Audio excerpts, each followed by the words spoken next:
Istighfar itu cara paling cepat untuk mengabulkan doa. Semakin tinggi orang istighfar, terbiasa dengan istighfar. Naik kendaraan, di kendaraan dia istighfar. Latihan terus. Dan terbiasa dengan itu. Itu ya Allah.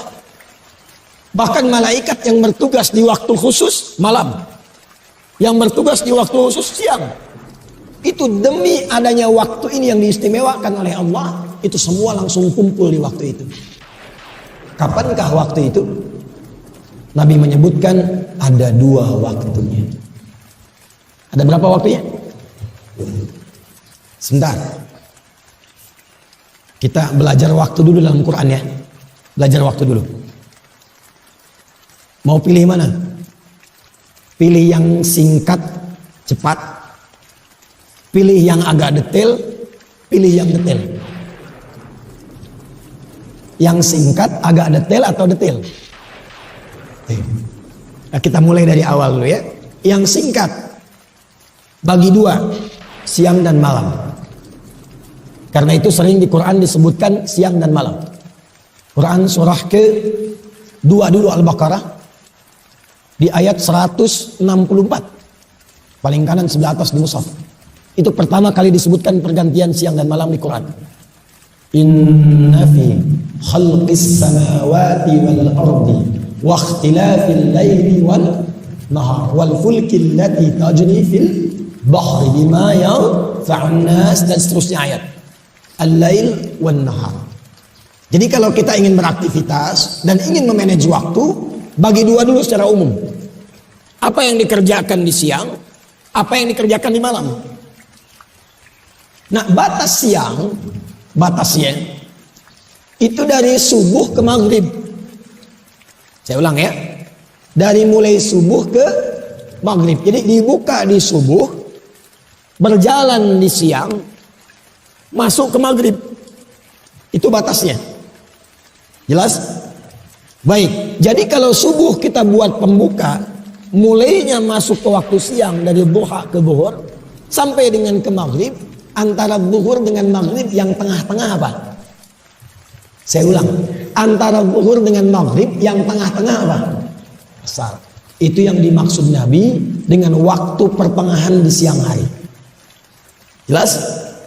Ada waktu pertengahan di siang hari, antara siang menuju ke maghrib, tengah-tengahnya asar.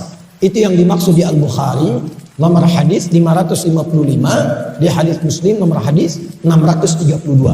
Yata'aqabuna fikum malaikatun bil laili wa malaikatun bin nahari yajtami'una fi salatil asri.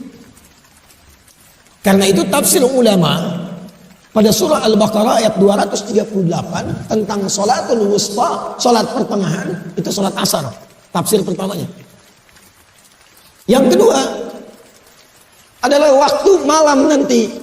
Malam ke siang, diambil tengahnya. Pembukanya apa? Dari mulai Isya. Karena maghrib itu pembatas. Kemudian mulai ke Isya. Sampai nanti muncul siang kembali. Siangnya masuk ke zuhur. Antara Isya ke zuhur, tengah-tengahnya ada apa? Antara Isya ke zuhur, tengah-tengahnya ada apa? Subuh. Maka tafsir yang kedua, ada waktu pertengahan, langsung disebutkan oleh Nabi, begitu pentingnya sampai malaikat malam berkumpul, malaikat siang berkumpul di waktu pertengahan ini. Wa fi sholatis subuh, di waktu subuh.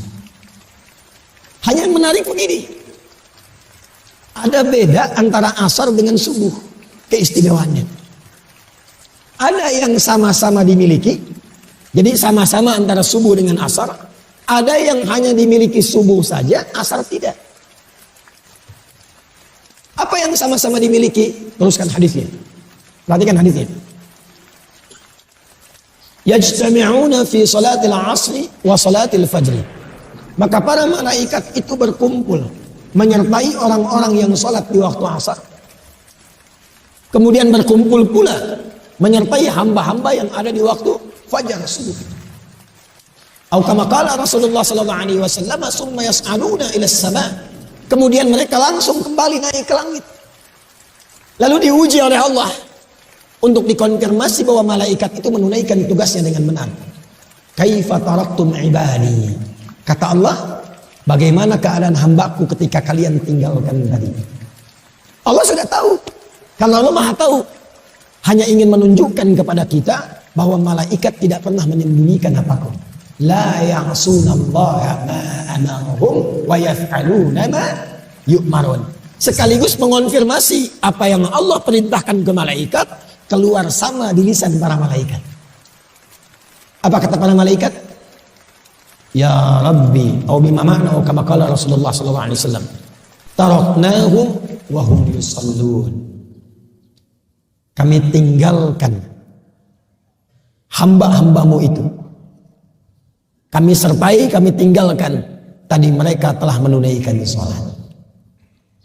Dan ketika malaikat melaporkan itu secara live, waktu asar dan waktu subuh, hamba yang disertai itu sedang sholat, maka Allah kemudian, perhatikan ini yang paling penting, menegaskan pemberian rahmat dan ampunannya kepada hamba yang tengah menunaikan sholat yang dilaporkan oleh malaikat itu. Karena itu sholat subuh itu penting. Sholat asar itu penting. Karena itu termasuk waktu yang paling gratis ketika digunakan yang bisa mendatangkan rahmat Allah Subhanahu wa ta'ala. Dan pada saat itulah malaikat mengaminkan apa yang dimintakan oleh hamba-hamba itu. Langsung mengaminkan. Sedangkan hadis lain mengatakan, "Faman wafaqa ta'minuhu ta'minal malaikati, ghufira lahu ma taqaddama min dzambi." Yang aminnya bersamaan dengan malaikat, minta diaminkan. Atau dalam sholat kita amin, malaikat amin. Langsung dapat bonus. Bukan hanya dikabulkan doanya, tapi langsung mendapatkan ampunan Allah Subhanahu wa ta'ala. Jadi keutamaan waktu subuh itu yang pertama, mempercepat datangnya ampunan Allah Subhanahu wa ta'ala. Maaf. Pilih mana?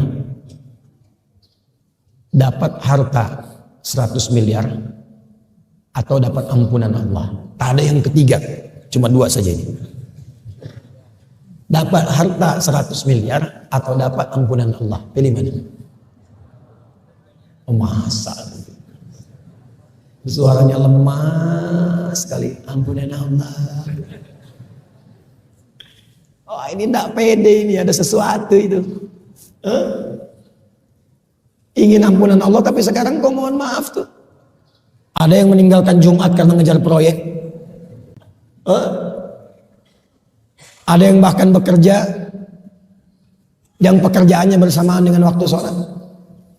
Padahal dia tahu dalam sholat bisa mendatangkan rezeki. Subuh itu spesial. Spesial.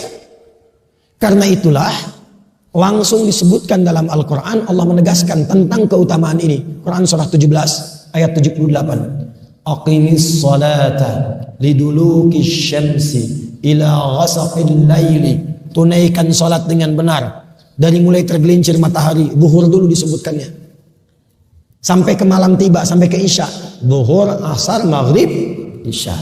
Ini standar. Tapi subuh diakhirkan. Subuh urutannya diakhirkan. Wa qur'anal inna qur'anal fajri kana mashhuda. Perhatikan. Yang 4 disebutkan sholat. Tapi yang subuh, redaksinya oleh Al-Quran ditegaskan dengan nama Quran. Quran, bukan hanya sholatnya. Ternyata yang penting di waktu subuh, itu bukan hanya sholatnya, tapi semua bacaan yang disampaikan di waktu subuh, langsung dipersaksikan. Kalau doa dikabulkan, kalau istighfar diampuni, kalau minta rahmat diberikan. Itu subuh. Karena itulah ada orang-orang yang berburu waktu subuh karena tahu waktunya. Oh, ini jam 4.45 di Sumatera Barat. Maka dia bangun karena tahu waktu, dia siapkan jam 3 bangun. Ada yang setengah 4. Jadi 4.45 adzan, jam 3 sudah bangun. Karena tahu ada waktu yang istimewa. Bahkan dia kejar menjelang subuh. Ada waktu menjelang subuh, itu disebut sahar namanya. Misal subuh 4.45, 15 menit sebelum subuh itu disebut dengan saharun, sin ha ra. Jamaknya disebut dengan ashar. Ini di sini saya mau berikan rahasia. Tapi ini di antara kita saja. Jangan bilang-bilang ya. Di sini aja. Ya. Bu.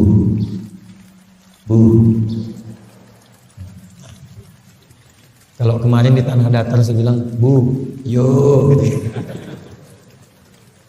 Sini ya, Bu. Nah, gitu. Nampaklah bilangnya. Waktu sahar, waktu ashar, itu diistimewakan oleh Quran dengan satu amalan yang bila itu dikerjakan bahkan disifati oleh Quran sebagai penghuni taman surga yang sedang beraktivitas di bumi. Jadi ada calon penghuni taman surga, Jannatun Uyun, sedang beraktivitas di bumi. Dia tinggal nunggu meninggalnya aja untuk pulang. Salah satu aktivitasnya apa? Dia sering beristighfar di waktu sahar. Itu ada di Quran surah 51 Al-Dhariyat di ayat ke-18. Wabil ashari hum yastaghfirun. Dan mendekat ke waktu subuh, mereka ingin duluan mengejar rahmat Allah berupa ampunan Allah Subhanahu wa taala. Karena hadisnya qudsi. Hadis qudsi. Yanzilu Rabbuna tabaraka wa ta'ala fi thuluthil akhir minal lail. Fayaqulu ya ibadi.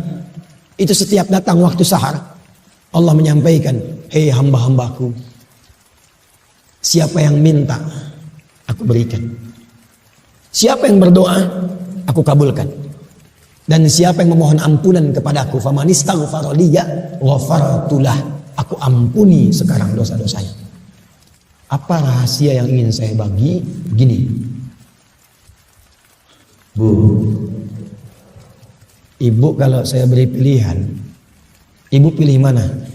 1 miliar atau kalimat istighfar? Betul. Awas nanti dimarahi bapak pulang dari sini. Kenapa kau ambil 1 miliar? Kalau ada pilihan, termasuk dunia dan seisinya, pilih istighfar. Pilih istighfar. Karena kemuliaannya 2. 1, istighfar itu memberikan jaminan langsung dari Allah kepada kita untuk menjadikan semua yang Allah titipkan kepada kita semua berkah dan bernilai baik. Yang kedua, istighfar itu cara paling cepat untuk mengabulkan doa. Semakin tinggi orang istighfar, terbiasa dengan istighfar, naik kendaraan, di kendaraan dia istighfar, latihan terus, dan terbiasa dengan itu. Itu ya Allah mustajab doanya. Kadang-kadang belum minta sudah diberi. Cepat sekali. Makanya istighfar itu mahal. Mahal sekali. Dan para ulama sudah tahu ini. Makanya mereka sering diantara wiridnya itu istighfar. Dan zikir kita pertama ba'da sholat itu, Assalamualaikum warahmatullah. Assalamualaikum warahmatullah. Bukankah istighfar? Astagfirullah. Astagfirullah. Astagfirullah. Allahumma antas salam minka salam tabarak ya dzal jalali wal ikram. Istighfar. Karena menghadirkan berkah, menggugurkan dosa, mempercepat jawaban doa. Itu istighfar.